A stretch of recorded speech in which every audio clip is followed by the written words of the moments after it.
Sabe, toda cidade tem tipo um manual de instruções, um verdadeiro livro de regras que diz como tudo ali deve funcionar.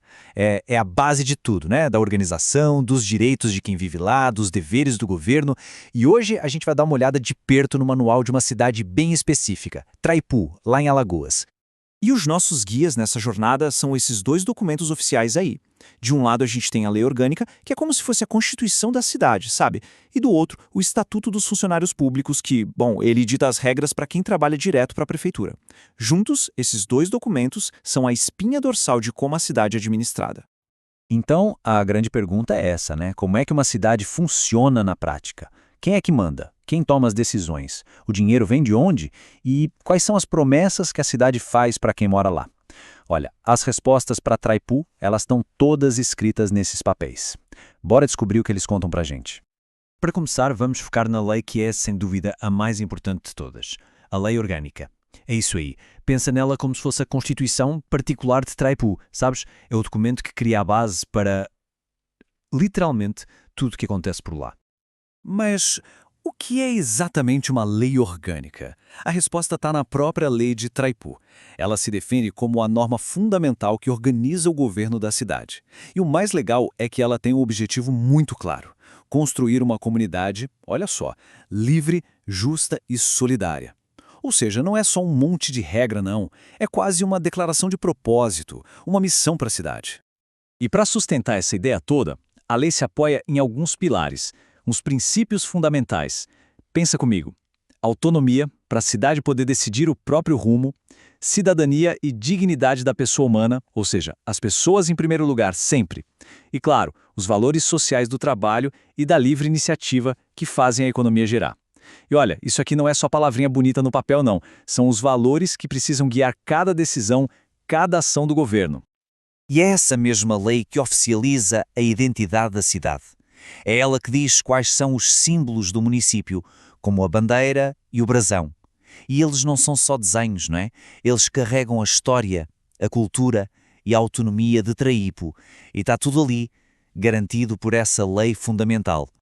Beleza, a gente já entendeu a base, a filosofia da coisa. Mas, na prática, quem é que governa a cidade? Quem está no comando do dia a dia? A lei orgânica deixa isso bem claro, dividindo bem as responsabilidades. O poder em Traipu é dividido em dois, o legislativo e o executivo. A lei usa uma expressão bem importante. Eles são independentes e harmónicos entre si. O que isso quer dizer? Basicamente, que um não manda no outro, mas eles precisam trabalhar em sintonia, em harmonia, pelo bem da cidade. É o famoso sistema de freios e contrapesos, só que na escala do município. Tá, mas e qual a diferença entre eles na prática?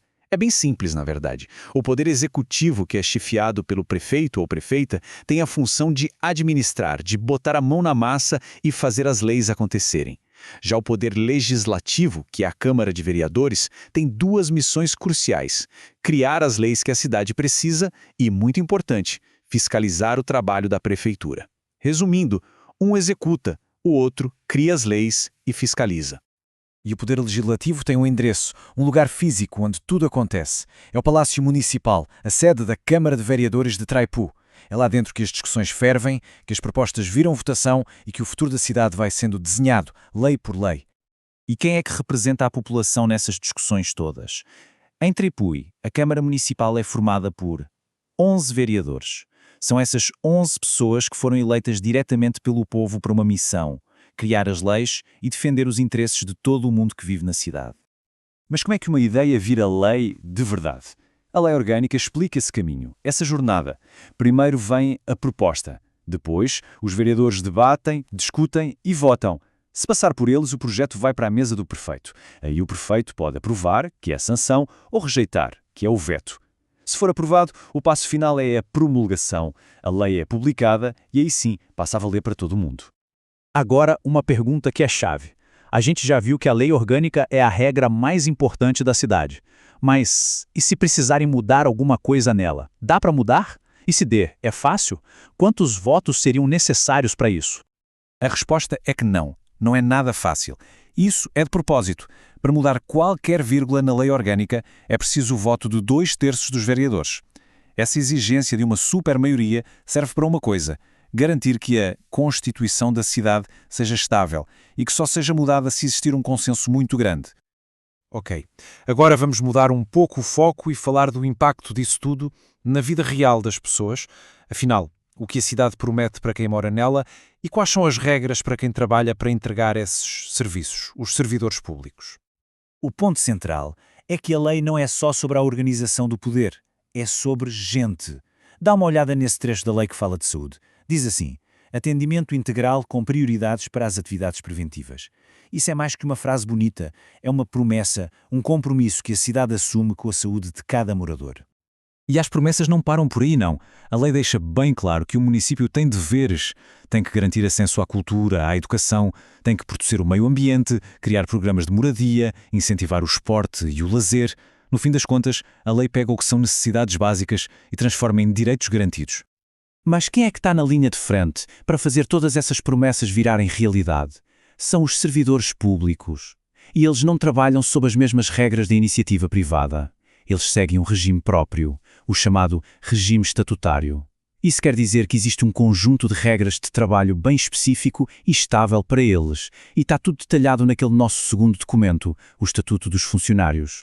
E esse regime especial garante direitos bem importantes para quem serve a cidade. Por exemplo, o salário não pode ser reduzido, tem direito a 13º, férias remuneradas com aquele bônus de 1/3 e também licença maternidade e paternidade. É basicamente a estrutura que protege e organiza a força de trabalho que move o município. Certo, mas para cumprir todas essas promessas, pagar os salários dos servidores, a cidade precisa de dinheiro, né? De recursos, e precisa administrar bem tudo isso. Então, a pergunta é, de onde vem o dinheiro e como as coisas da cidade são administradas? Então, de onde vem a grana? A lei orgânica aponta 3 fontes principais de receita. A primeira são os impostos que a própria cidade arrecada, tipo o IPTU dos imóveis e o ISS dos serviços. A segunda fonte é o dinheiro que vem do governo do estado, uma parte do que ele arrecada com impostos como o ICMS.